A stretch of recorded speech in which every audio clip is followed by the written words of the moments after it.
Welcome everybody to another edition of Let's Talk Jonesboro. Our first guest today is Jonesboro Police Chief Rick Elliott. Chief, welcome to Let's Talk. Good morning, how are you? Doing well, thank you. Great. We're recording this episode on a somber day in America, the morning after 5 Dallas police officers were killed and 7 more wounded in an attack by a sniper.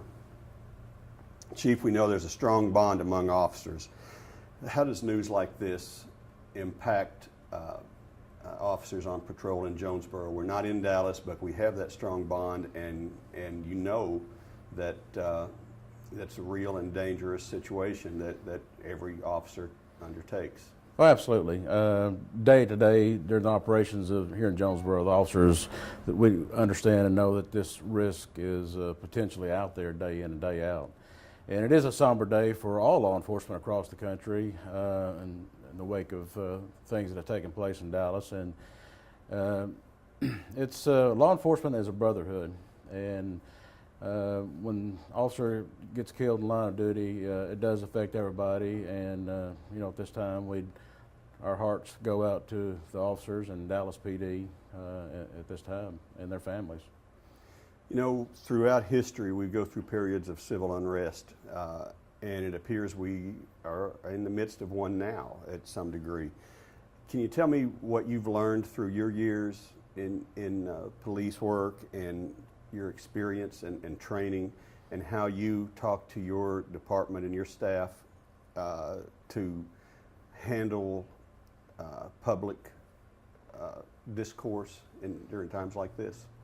Well, we have a protocol dealing with the citizens on a day in, day out basis anyway. And bottom line is we want our officers to treat people with respect and dignity on any encounter, not just during this time, but any encounter that we have any point in time during our normal operation.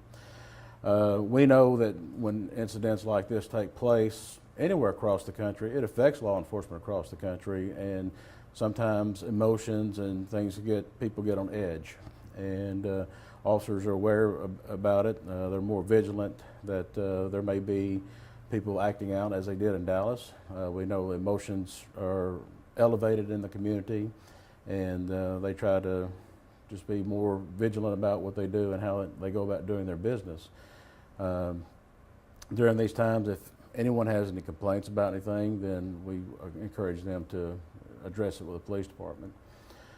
Anytime anybody has a complaint about the officers, and we have a process that we go through that will investigate the complaint and deal with it accordingly if need be. But the bottom line for anybody out there, there's 2 basic rules to go by. Just comply when you encounter an officer, and then if you have a complaint, then complain later. Don't complain and be confrontational with the officer while you're having that encounter with the officer, because it's not going to be productive for that person. As these incidents across the country, a lot of these traffic stops that go bad, it's the person that's being stopped and not complying, and you end up into an altercation, and things go wrong for both sides. And the simple process is, if you don't like the encounter or have a problem with the encounter from the officer, then you file a complaint. You don't settle it on the side of the highway. The law was basically pretty plain and simple that you know, if you're stopped and by an officer, it's you're bound by law to cooperate with the officer. And if you fail to do so, then you're facing additional charges and other repercussions from that. So there's a code of conduct that people should follow, and I think everybody knows what the rules are, and hopefully they'll stay with that. And again, it just cuts down problems down the road. How have you seen the proliferation of guns in the community impact law enforcement and the way you train and approach people when you, for instance, if you pull over a car for speeding, something simple as that, you approach it differently these days than you might have 20 years ago? Well, the complacency is one thing we stress the officers not to get in that kind of situation. We don't want them ever be complacent on a traffic stop. And traffic stops the biggest thing what we do on a day in and day out basis. And we approach the car, make the stop, approach the car, and you always bear in mind that there's probably guns in that car, could be guns in that car, and the potential for threat or harm is always there. And it could be an elderly person or a car full of elderly people, but is that potential there? Could something go bad with that? Absolutely. As opposed to anybody, young, old, or whatever. There's always a potential. So you always keep that in mind when you have your dealings or your encounter with that traffic stop. Most of these traffic stops go without any kind of problems. But again, we don't want the officers to be complacent when they deal with it. So we live in a society that there's a lot of guns present. We're in the southern part of the country that there's a lot of people carrying guns. A lot of people can concealed carry permit, and we have no problem with that. Bottom line is, when you get stopped on a traffic violation, we just ask simple things. We're going to need your driver's license and your paperwork for your vehicle, insurance, registration, and the officer's either going to give you a ticket or warning or a verbal warning and cut you loose. We just ask that when you get stopped, just keep your hands with the officer, can see them, and then there won't be any problems. It's when people start fishing around in consoles and up under the seat and glove compartments as the officer's approaching that puts them on alert that, hey, something's going wrong. And a lot of times when these stops, when people start doing that, they're hiding guns and most often drugs. So that kind of puts the officers on a heightened alert, and they're going to deal with the stop a little bit different. But just on the day-to-day encounter, we're always vigilant that this is a possibility on any traffic stop. So we're not really changing the way we have trained or done business. This is the way we've done business for a long time, and in my 35 years of law enforcement, really hadn't changed. This is the way we always treat it. But again, we make the approach of being as polite and courteous as we can, and if the person inside or the people inside the car change their behavior, then we're going to adjust ours accordingly. On a national level, and we see in officer-related shootings, a lot of the people involved are in minorities. And you in Jonesboro have made a priority of outreach to the minority community to build trust. And can you tell us how you decided to make that a priority and what type of things you do? Well, when I took over chief, almost 2 years now, it'll be 2 years of September, that was one of the first things I knew, that there were some issues with the minority community and policing in Jonesboro. And immediately I met with some folks on the north side of Jonesboro, some minorities and some minority leaders, and we put together a series of events to start building relationships within the minority community. During those events, we attended prayer vigils. I've attended and spoke at some church services and things like that, just to say that the police department's under a new direction, and just want everybody to be reassured that we want to treat everybody equally and fairly in the community. And in the event that something does happen, we're going to investigate it, and if the officer done wrong, then they'll be dealt with, and if the officer has not done wrong, then that would be the case also. But everything we do, we try to be as open and transparent in our dealings on a day-to-day basis as we can be. There's oftentimes in some major investigations we can't release everything, but for day-to-day operations, there is a transparency in the police department, and this information is released to the news media, and anyone's interested in looking at the numbers and reports and things like that, then they have the right to do so. It's public record. But also in the efforts of reaching out to the community, once a month we have a new minority radio station in town, KLEK Radio, and once a month I'll go on the first Wednesday of the month actually, and I'll do an hour show on the radio, and again just to reach out to the minority community and answer questions. We'll have callers call in, ask questions about policing, things like that, and just answer those questions. Again, that's just another way of building relationship in the community. But more important, it has helped us on our recruiting of minorities, because a lot of times when we advertise for recruiting for the police department, reaching out just through the newspaper and some of the print forms of media is not getting out to the younger generation. that we might be targeting for potential applicants. But we've found that by going on Facebook and other social media websites and then doing things like on this radio station, it has increased the number of minority applicants that has applied for us. And therefore, this recent class of recruits that we just hired, the 12 of them, it's a very diverse group. Half of them are minority. So I think our efforts in reaching out into the community and has paid off in two ways. So we're pleased with what we've accomplished so far. We're not where we want to be, but it's a slow process. But we are continually trying to make steps to reach that and create a better relationship with everybody in the community. Another thing that we've done since I've taken over is we put together what's called a Citizen Police Academy, and this is a 11-week process. Citizens will come together one night a week for 11 weeks, and they'll sit down and they'll learn about all aspects of policing.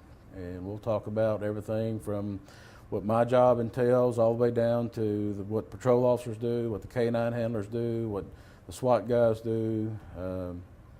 So they'll get a little bit of touch of what policing is actually about. It's not just riding around, stopping cars, and writing a few tickets. There's more to the job than that. And when this group of citizens graduates the academy, they have a better understanding and a better relationship with the police department.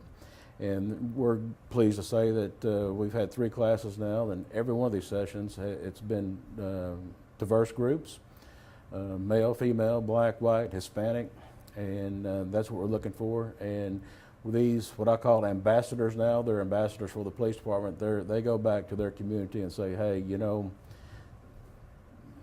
I have a different perspective of what policing does and a better respect for police because I now understand what policing is all about. And I think that's a lot of the problems. They don't understand what we do.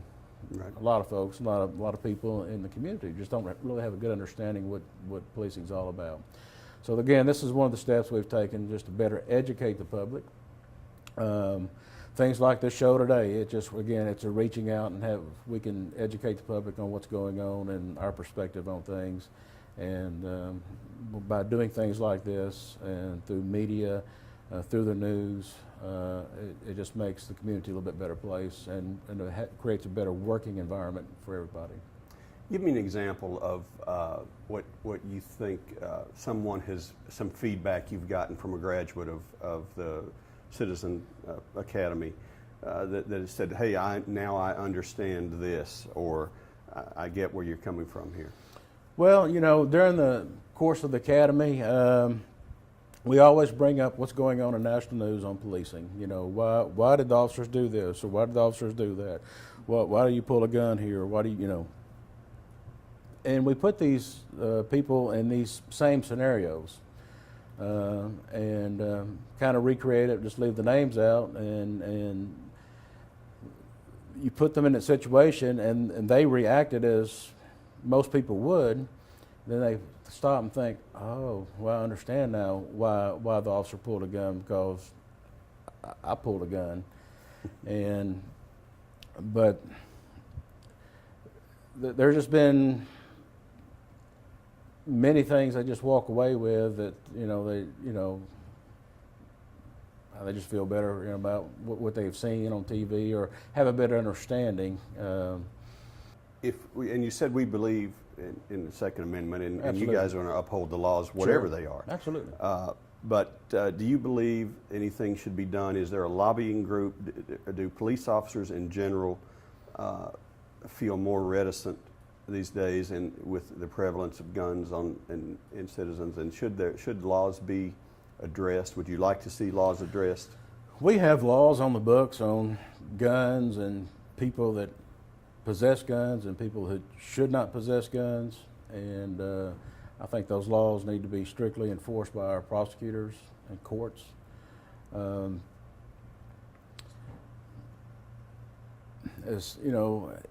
Every time there's an incident of gun violence, people want to start restricting guns, and it's not the gun that's the problem; it's the person behind the trigger is the problem.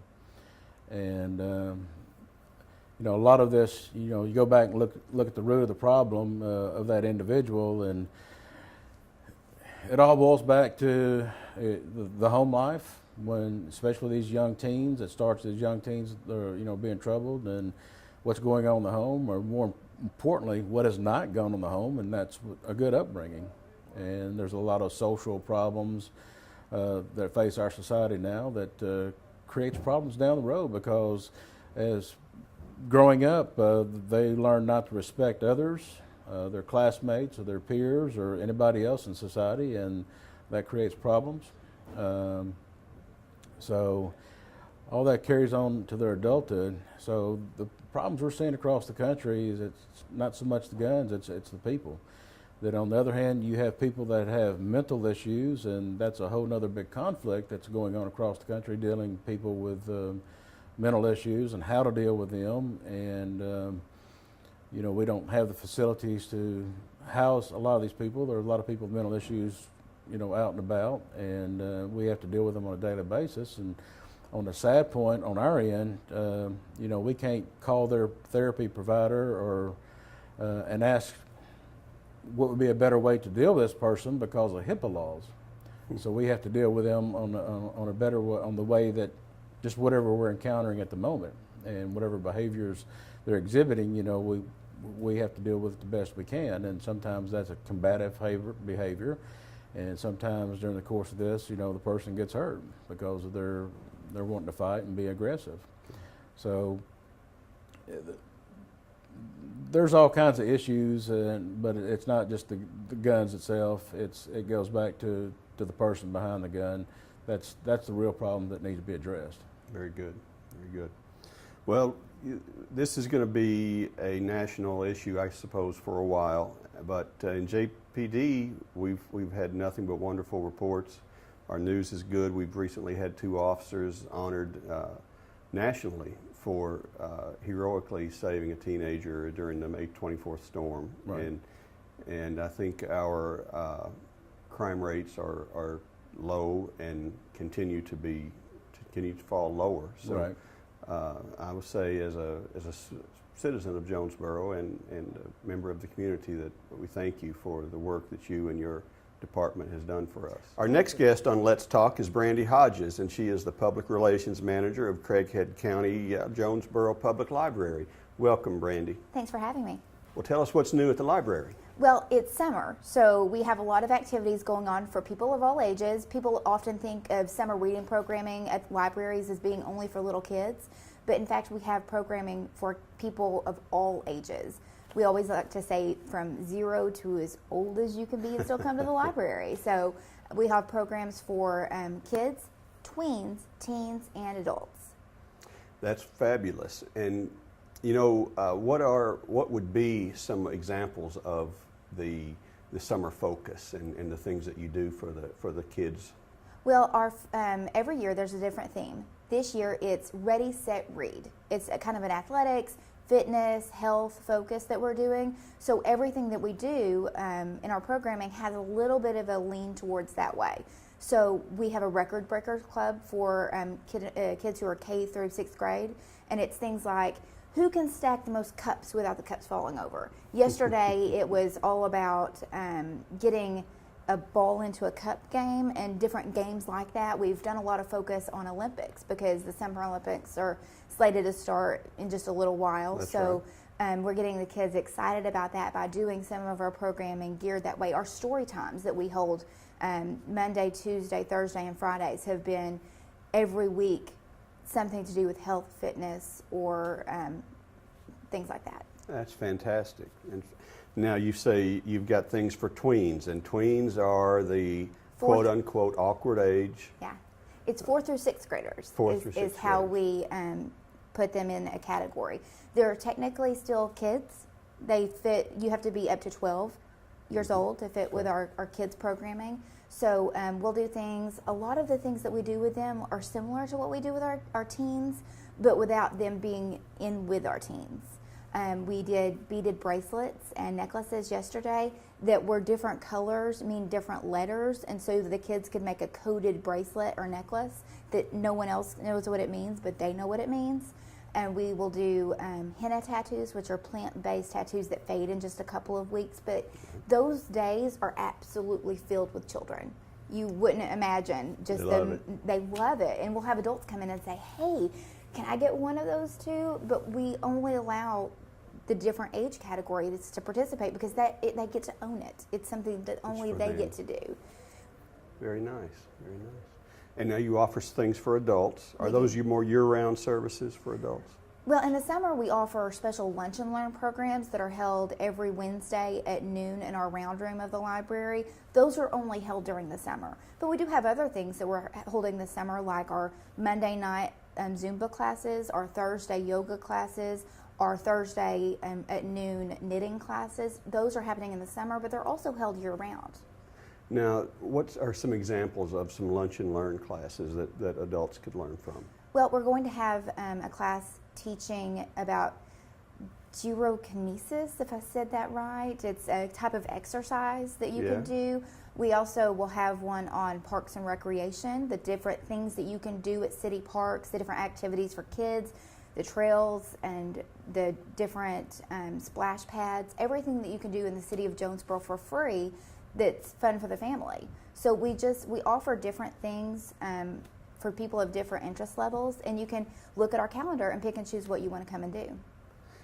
Did you say gyrokinesis? It's spelled with a G. I don't really know how to pronounce it, but if you want to learn how to pronounce it, Come to the class? Come to the class, and I'm sure we'll learn how to do that. What type of athlete do I have to be to participate? You don't have to be any type of athlete. You can be of any skill level.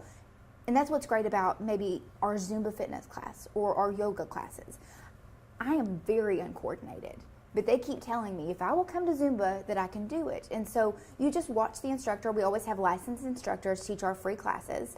You come and watch the instructor, follow along, and you could be the expert of the class or the person who, the Brandi of the class who just still can't understand what's going on, but you're going to have fun and you're going to get a little exercise in. I believe that I might be able to get those rules changed if I came and actually tried to do some of those things, but we'll leave it at that. Tell me about some of the services you provide that people don't know about, that you do on a daily basis that help them. I know, and of course there are things that you don't do, such as tax preparation, but you do. People come every day, I know, to the library for their job searches and for all types of information that they need. Can you talk about that? Yes, we have banks of computers at each of our age service points. So we have computers in our kids area. If you come in, but you need to work on the computer, but you have small children, you can come to the library, the children's library, and work on one of our computers there. We have a set of computers that are only for teens. I think there are 3 or 4 of them. Then we have 2 other banks of computers. One that is just our business computer section that it has a little bit longer time allowed for each person, and that's for people who are, maybe you work from home and you don't really want to work from home, you want a different atmosphere, so you can come to the library and do it. Or you're doing a job search. We have that bank of computers specifically for those things. And then we have public computers where people can get hour-long sessions to come and do whatever they want to do. If you want to play games, if you want to use social media, if you want to watch videos, you can do that on our public computers. We have other services like downloadable ebooks that you can do from the comfort of your own home. You can get a library card with not ever stepping foot in the library. You can go on our website and click Get a Library Card. It will cost you $1 for us to check your credit card to make sure you live in our service areas, which are Craighead and Poinsett counties. But you will get your library card number emailed to your email address. And that way, I mean, you can start downloading ebooks and free music through Freegal. You get 6 free songs a week without ever coming to the library. Now, we want you to come see us, but if you don't have time, you don't have to. So our library is accessible through the internet. Yes. You don't have to show up at the library to use the things offered by the library. And our website is www.libraryinjonesboro.org. And we have all of our services on there. We have all of our events on there. Anything you would like to learn about the library, you can learn through our website. How can someone get a card? What's the easiest way for them to get a library card? The easiest way to get a card is really twofold. The method I just mentioned, where you can go online and just do it yourself. But if you would like to not pay the dollar or to learn more about our services, you can come to 315 West Oak Avenue and see us. You need to bring a photo ID that has your current mailing address on it. If you don't have your current mailing address on your photo ID, bring in a piece of mail with your name and your current address on it, and that way we can get you signed up right there. It takes just a few minutes. People often think it takes a long time or that it's going to cost something. It's free to get a library card. As long as you live in our service areas, it won't cost you a thing. And if you return everything on time, all your services at the library are free. Yes. We strive to be able to provide that. We pay our instructors to come and teach the classes, and that's something that luckily we're able to do, and that way we can provide these services without having to charge the patrons. We like to think of ourselves as a service community. We like to provide a service for the community at no charge. And contrary to some beliefs, the libraries are far from obsolete. They're critical to a thriving community. They really are. And that said, how can people donate to the library? Because funding is always tight when it's from government bodies. And how can people give to the library? I'm glad you brought that up. We actually have an event coming up on July 16th. It's our annual Genealogy Night Lock-In. It's from 5 until midnight. And something we're trying to do for the genealogy department right now is we're trying to buy a scanner called the Scan Diva. I love the name, Scan Diva. It just rolls off the tongue. But it's a very nice scanner. A lot of, I don't know if you've seen like old scrapbooks or things that are really almost falling apart before. Right. We get those brought to us all the time because we're currently doing a project, and we'll continue doing it for years to come, called Timeline. It's the past, the people, the pictures. We're encouraging people to bring in their old photos, family photos, business photos. Maybe you have photos of a piece of land that now a bank or a school sits there. We want anything we can get our hands on that we can scan in our system to be able to show people. Or maybe you live in Oregon or California or wherever and you want to see pictures from Jonesboro, Arkansas. We want people to be able to do that. So we're trying to do this. This scanner is $25,000. So we're currently raising money to help purchase this scanner. We're a little over $6,000 towards our goal, but we still have quite a ways to go. So we're selling t-shirts and tote bags right now, and a little bit of the sale of each of those items is going to help purchase this scanner. And this will digitize Jonesboro's history, Yes. literally through photos. And it has, the way it works, it's a kind of a scale inside where you can lay a book down without hurting the spine. Because like I mentioned, some of those books are incredibly fragile. Right. And this scanner would just allow us to do more, and perhaps people would be more willing to let us scan their materials if they knew.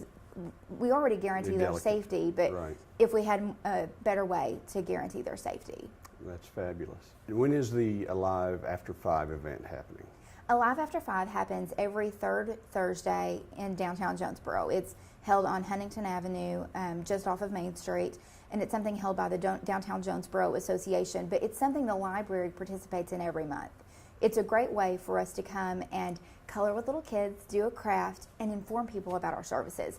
And while we're there, we go ahead and sign people up for library cards. If you want a library card and you don't already have one, we can sign you up right there. In addition to that, we always bring a cart full of books for all ages, where if you want to check something out, you can. Do we have branches? Do we have library branches? We have 7 branches in both Poinsett and Craighead counties. And what's great about our branches, if you live in one of the communities where you can find our branches, go to one of our branches. But if you go to that branch and you don't find the DVD or the CD or the book that you want, you can request it from any of the other branches. And in 1 to 2 days, thanks to our courier system, it will be brought to the library where you are at. What are people still checking out books? What is the most commonly used asset of the library? We have lots of different things that you can check out: books, magazines, DVDs, CDs, but our DVD collection is our most checked out. But you would be, I was when I started working there, amazed by the sheer amount of materials that are put through our system every single day. Now, you have schools, I guess, come to visit. You have students that you serve, and school is going to be starting back here pretty soon. Yes. What types of things can we count on, or what will you be offering for our students once school starts? We have a lot of back-to-school programs planned for right before school starts, including the University Lions Club will be coming and doing some eye screenings right before the kids start back to school. They'll be doing some eye screenings. They're just basic eye screenings that can catch things that, like a lazy eye or just things of that nature that, if they're not caught, could lead to permanent damage. I talked to the doctor who will be conducting the screenings, and he was just saying that it's amazing the things that they can discover, and that will be free. So we always have homeschool families who come in, different families come in to say you have a book report due. You can come to the library and find anything your child needs to help them get their report finished. So we have a lot of great opportunities for people. They just need to stop in and see us. And we know libraries have incredible resources and do so many things, but sometimes I suppose you're asked to do things that the libraries really do not provide. Can you help us, people, understand where that line is and what type of things that you really can't help with? I'm sure you can direct them to places who can. That's exactly right. I don't really know for sure what all we can't help with because I don't work in that area, but you can always come or call the library and we'll try our best to direct you into the right place. Call us for anything and we'll try to find the answer for you. Tell us the phone number to call the library. To call the library, it's 870-935-5133. You can visit www.libraryinjonesboro.org, and we'd love to have you visit us at 315 West Oak Avenue. That's fabulous, Brandi. Thank you so much for taking the time to visit with us on Let's Talk. Thank you. All right.